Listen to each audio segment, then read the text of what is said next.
This is an oral history interview conducted for the Witness to War Serving a Nation project at Nauset Regional High School on Cape Cod, Massachusetts. For the sake of this interview, please state your full name and the community you reside in. My name is Ernest Francis Ketchum III, and I live in Brewster, Massachusetts. How'd you end up on Cape Cod?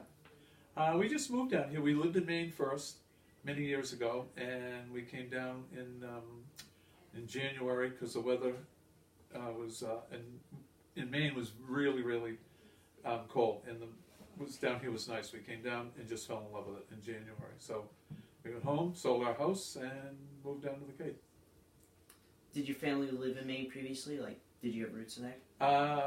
Yes, my in-laws lived in Maine. Yep, and our first son was born in Maine, and our second son was born on the Cape. Were you the only child? No, I'm one of five. I have four sisters. They're all younger. When you were a kid, was there any military? Like, what were you looking to do as a kid? Certainly not the military. Probably just like most kids. I played sports in high school, got a great job out of high school, and was going to college nights. And then I was drafted after that. When you were drafted, what was your reaction? I was not happy. No? No, it was. I don't think anyone was happy when they got drafted. We had two choices. You could enlist if you wanted to go into the service, or you kind of waited for the draft to get you. Eventually it did, with everyone. When you were drafted, were you given a choice of where to go? No choice at all. We took plenty of tests, and they kind of figure out what you're suited for, and then they do with you what they want. And you ended up? In the infantry, and which was kind of odd because when I got out of high school, I got a job with the telephone company, which at the time was a really great job for a young man. And so I thought, okay, this is great. If I go in the service, they'll put me in communication, which made total sense to me, but obviously it didn't make any sense to the military. So. When were you shipped out overseas? They gave us 16 weeks of training, and I was in for 2 years. And after the 16 weeks, they gave us a week off, and then they shipped us overseas. What was your family's reaction to that? I think they were sad, but I think that as was not unusual then. There were a lot of families going through that. So I think everyone just kind of bit the bullet, did what they had to do. And my father was and all his brothers were veterans of World War II. So I think they were quite used to that back then. I mean, it was a long time ago, so. When you were shipped over, where were you stationed at first? The city in Vietnam, in Phan Thiet. That's Phantiet. Beautiful. Wouldn't quite call it a city, but it was called the city over there. It was right on the coast. It was pretty nice. Did you guys move a lot? We did. We were in the infantry. You go out almost daily if you're not out, and Phan Thiet was a place that we would come back to. Like, we might stay out for a week or two, and sometimes longer, and then we'd come back to Phan Thiet, which was, they had showers, and which we would never do out, like clean ourselves up when we were out doing stuff. Now, when you were, what was your daily role? Like, what did you do on a day-to-day basis? Just infantry. Infantry is, I don't quite know how to explain it. It's just, you're the guy with the gun that they send you out to look for the bad guys all the time, I guess. And we'd spend nights in foxholes and just keep moving. We were ground pounders is a nickname for infantry, and we just kept walking and walking and walking. Any reaction to sleeping in a foxhole for the first time? I can't remember the first time. I'm sure I wasn't. I'm sure I was pretty nervous and scared. But then after a while, it takes a while for everything. You just acclimate, and it becomes second nature, I think, with all of that after a while. Speaking of second nature, anything else that just kind of kicked in after a while? No. That's just counting the days to go home. That was always big for everybody. So.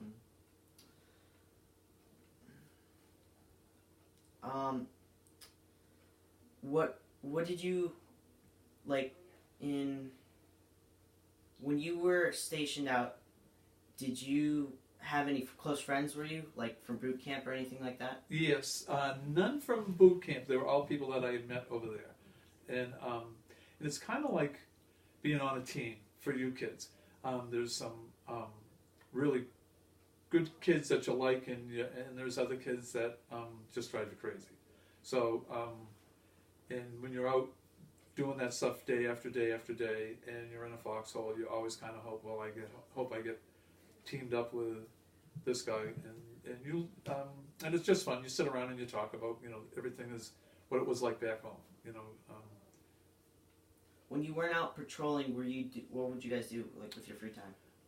There wasn't a lot of it. Mostly we were just patrolling. We would sit, and when we came back to like Fanthiette, we would get cleaned up. We would eat well, and mostly get cleaned up was the best part. And but then we would just kind of just wait our turn. Sometimes they would, if someone was getting in trouble, they would call us, and we'd jump in a helicopter and go out.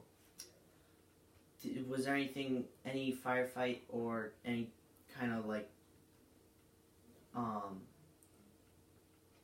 fight that you kind of remember? There is, but I would prefer to not talk about that. Any happy memories from? Going home was a good one. Always getting a package from home or something. People were wonderful to us. I had an aunt. She used to send packages all the time with all kinds of goodies. And anything in particular? Well, one of the guys that we call each other foxhole buddies, and I'm still actually friends with him. His wife would always send brownies and stuff. So when he got a package, we'd all kind of hover over him a little bit till he opened it up, and everyone shared. You just shared with everybody.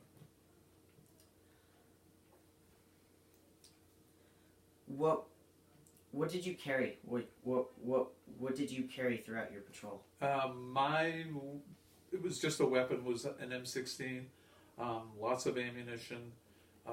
You start off because you're new in country, and it was hard to get used to the weather, so you carried a lot of water.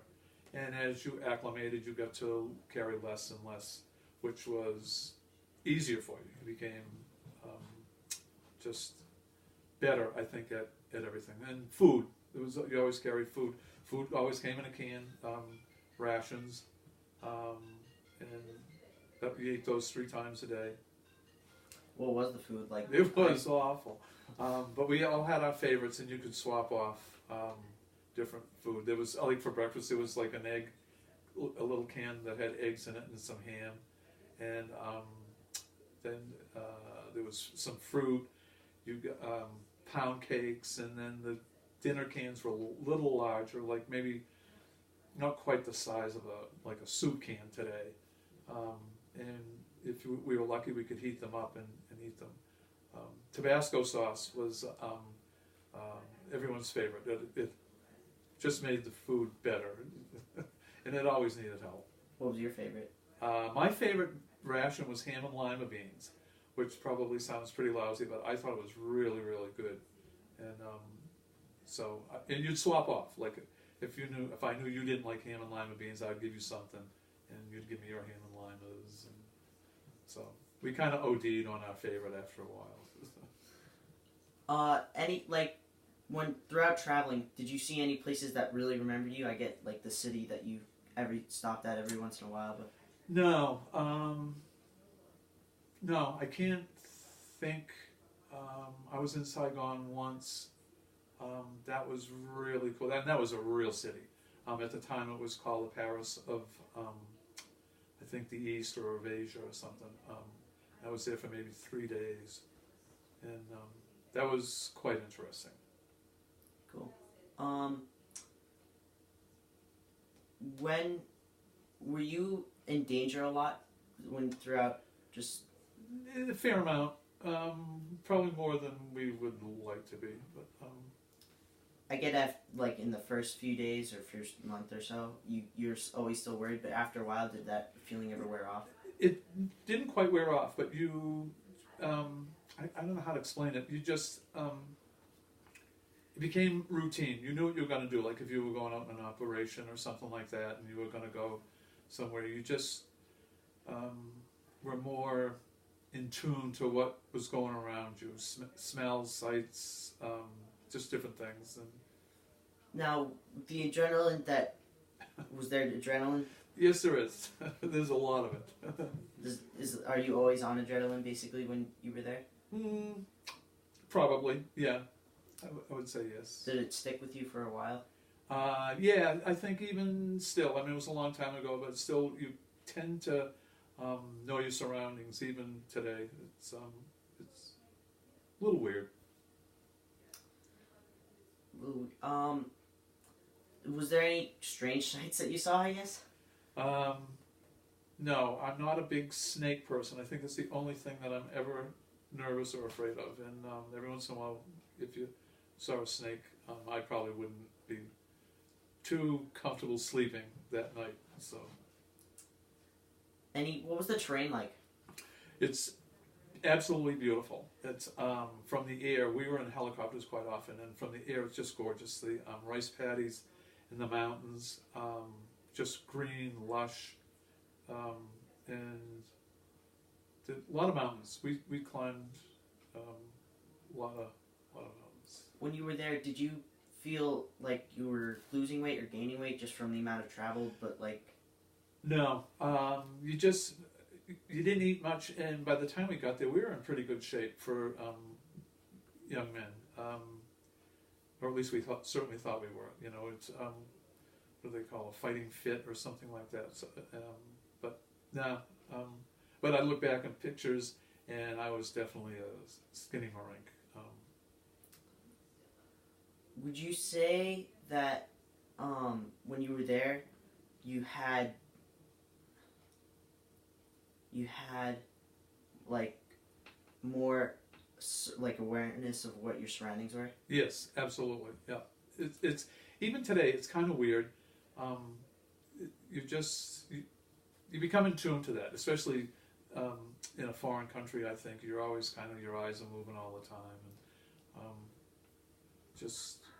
and I'm still like that. I'm sure not as bad, but we could be going somewhere or something like that, and you're just like that something over there is not right. You know, I think it's a good thing to have. What were you watching out for? Just things that weren't friendly. Mostly the enemy, I suppose, and things that may indicate that they were around recently, or when we were, you know, like going through like an old bunker or something like that. And a bunker is something that, like a foxhole, was maybe some logs or something over it that they would use to let a sniper or somebody would use. How was it hard to see the enemy? Yeah, I think it was hard for them to see us too, but yeah, they didn't want you to see them, so that made it difficult. You know, they would rarely would they come out in large numbers, and you could see them, you know, like face to face. But when you were in a gunfight, what was your primary task? Just to eliminate them? yes, and to stay alive, and to keep the people around you alive too. Yeah. Did you ever have to save anybody? No, I did not. Although we all say that we saved each other, but no, I never did. Did you ever experience, like, were you ever injured? Yes, I got shot, and in the back. Yep. What did that do to you? Well, it sent me home because we were supposed to be there for a year, and I had I think like 2 or 3 weeks left to go, and so I was fortunate. It was a minor injury, and it was from an AK-47, and what was your experience with that? Like, what went through your mind as it? At first, I wasn't sure that I had been shot because it was in the back, so I couldn't see blood or anything. It felt like someone had taken like a baseball bat, hit me in the back, and I fell down. And someone said, "Oh, you're bleeding," and so they patched me up a little bit, and I got medevaced out and came home a few days later. Now, were you disappointed when you left? Not at all. No. No, I was very happy. Not even for the guys who you... Well, yeah, okay, yes. You miss them at first. It takes a while to get over that. Because you feel as though that they can't survive without you. Because they're missing the link? Yeah. It's a weird thing, I think. But is there anybody you miss particularly? No.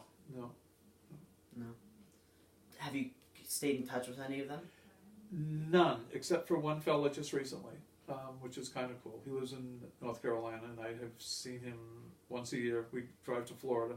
We stop and see him, have lunch with him and stuff. And that's really, really cool. What is it like flying in a helicopter? It's pretty cool because you can stand outside. Like there are no doors on them, so you could stand outside. And you're young, and it was kind of roller coasterish a little bit. You know, it's exciting, invigorating. Did you like your head in command? There were some good ones and some ones that I was not fond of. Did they change often? Often enough, yeah. So if someone got promoted, then they might move on, and but there were guys that were just kind of meatheads, and that we weren't, fond of them. But it'd be like, once again, the baseball team or a team thing. Like I don't like that guy; he's a jerk, but this other guy is a good guy.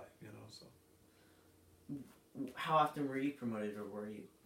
I was promoted maybe, I think, twice in a year, which was pretty good. I was very lucky to... What's that do? More money. That was all we were concerned about, was making money, sending it home, and when we get home we would have extra money to spend. What could you guys buy anything there, or would you guys all send it home? You could buy anything there.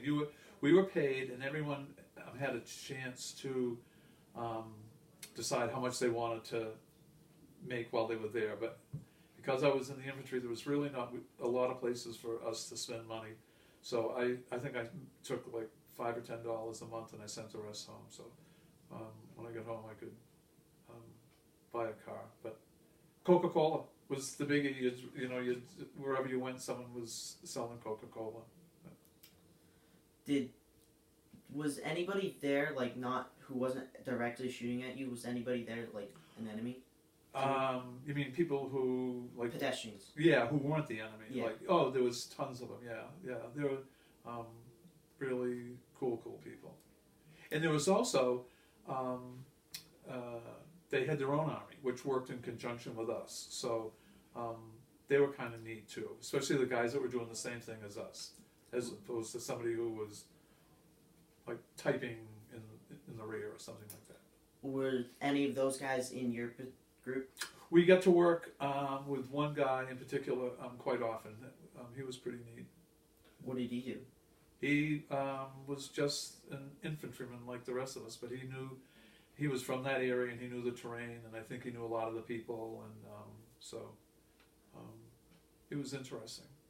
Because he was different, his food was different than ours when we would stop for lunch or set up at night, and just doing things at nighttime, we were different than he was, so we had a lot to learn from each other. Yeah. Which was great.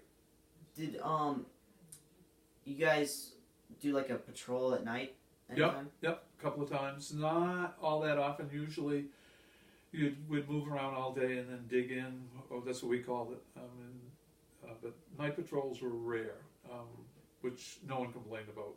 The rarer the better. So. What did that involve? You would go out with less food, but probably more ammunition, less water, and you would just be as quiet as you could be, Were there any animal attacks while you were there? No, water buffalo were probably the most popular animal that we would run into over there, and they were huge. And we had one charge us one time, and all of a sudden he got from maybe me to you, and he just threw the brakes on, and it was like a bull, with horns and stuff. that was interesting. We were all a little nervous with that one. Did you have a stronger bond? Oh, a stronger bond with anybody in your? Yes, the good guys. You know, like let's say if you were going to be in a foxhole, you'd prefer to be with someone else. And after being there such a long time, you really got to know them well. I mean, you knew their sisters and brothers, and so yeah, and then there were other people who you didn't want to know anything about them. You know. Were everybody in your group like from different places around the country? Yeah. I think it was the only one from the Northeast. Lots of kids from California, many from California back then in the South. Did that make a difference? It did, because everyone is different, and you know, we're all different today. Like if you go down south, it's a different mentality with certain things.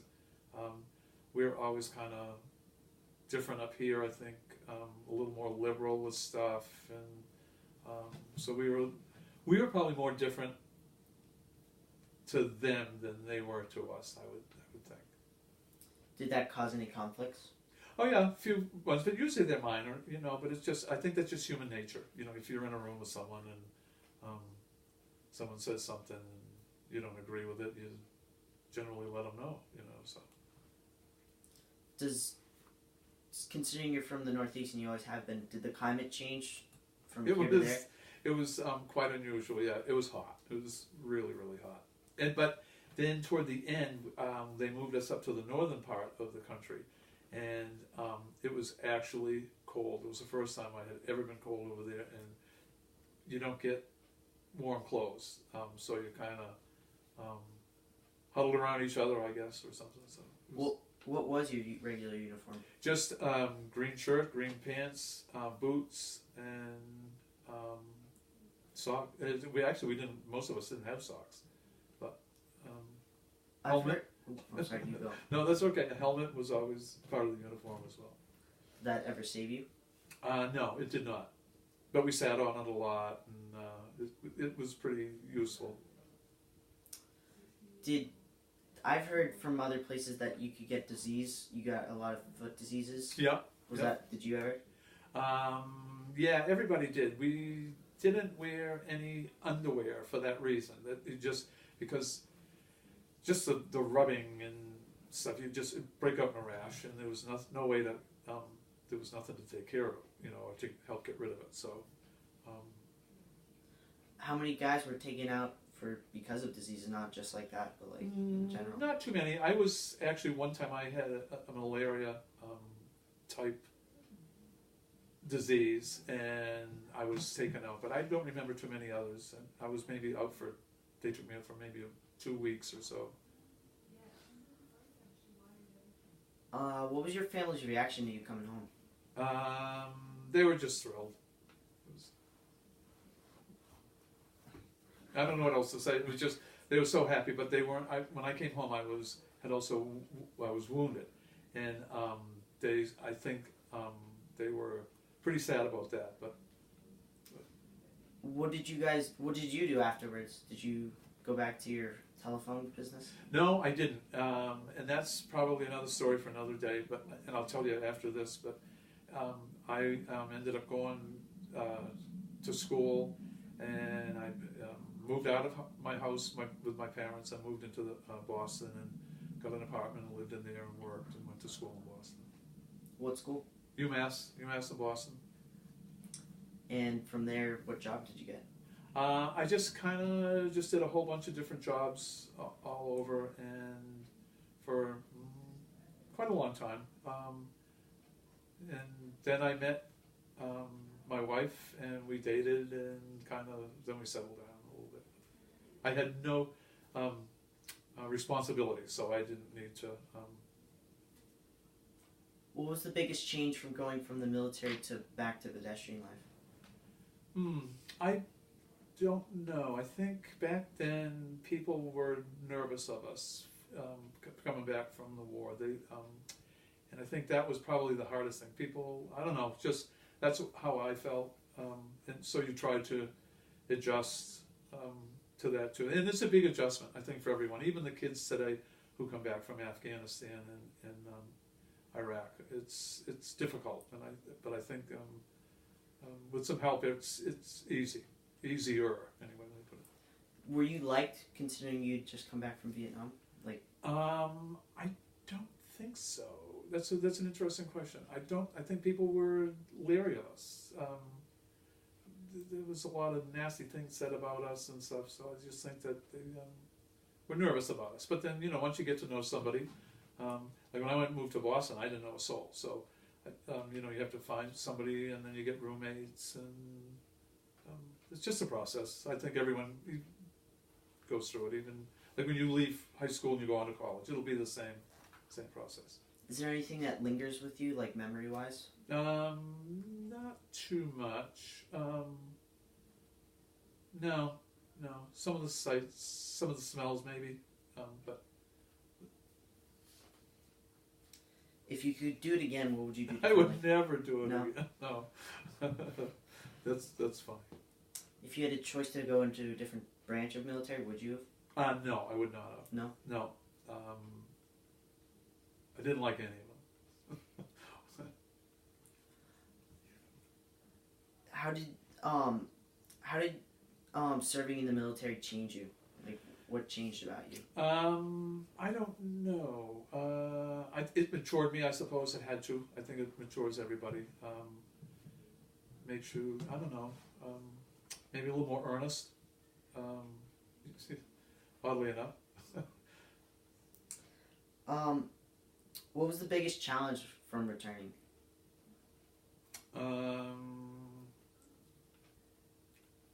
I don't know. I can't think of any, to be honest with you. I think everyone, when they come home, they just want to move on. They want to put that behind them, and like I said, you make new friends. Some of the old friends just didn't want to be friends anymore, and you probably didn't want to be friends with them. It's a process of growing up and getting older, I think. Is that one of the when you came back, was that hard to like see everything around you and like not have to look behind your back every time? That takes some getting used to. Yeah, you're what do they call it? Ever vigilant, I think, or always on the alert. And then eventually in time that goes away. But has anything recently caused any flashbacks or anything like that? No.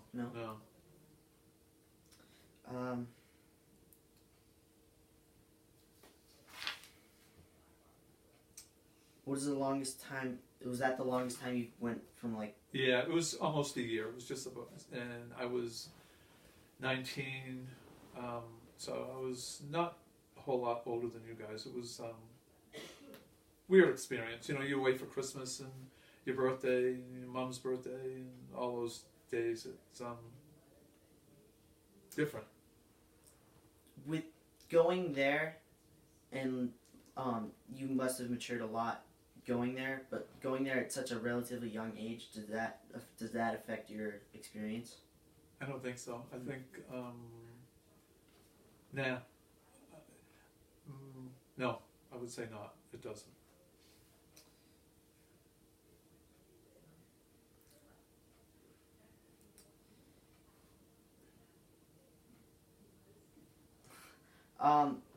If when you met your wife, did you have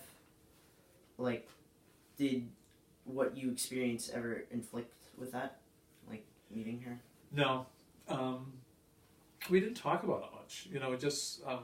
We just met each other. She liked me, I liked her, and there were other things. And then I think with any boyfriend girlfriend, you kind of get into the what did you used to do, and then it comes up, and I think everyone's, for the most part, is kind of surprised that, you're in the service? Oh, it's different. Could anybody tell that you had just been to that? I don't think so. No. Once you get home, you try to acclimate. Back then, everyone's hair was quite long and stuff, so that was a biggie. You grew your hair long, and no one could tell. Now, with the protests that were going on after, or when the war was closer to ending, did you support that? I did, yeah. And I actually marched one of them. In D.C.? No, in Boston. What was your reason behind it? Just to end the war and bring everyone home. There was no need for anybody to be over there. It was not good. Did you think the reason you went was was a good cause? No, I didn't. Why? There was no reason for us to be there. There was nobody over there that was really the enemy to us. And so I don't know, just wasn't. Nobody wanted to go, or very few. I mean, I should say. All right. Well, I'd like to thank you. Oh, you're welcome. And Alex would like to say thank you too. Thank you. Alex, you're welcome. Thank you. Jackson, thank you. That was fun. That was.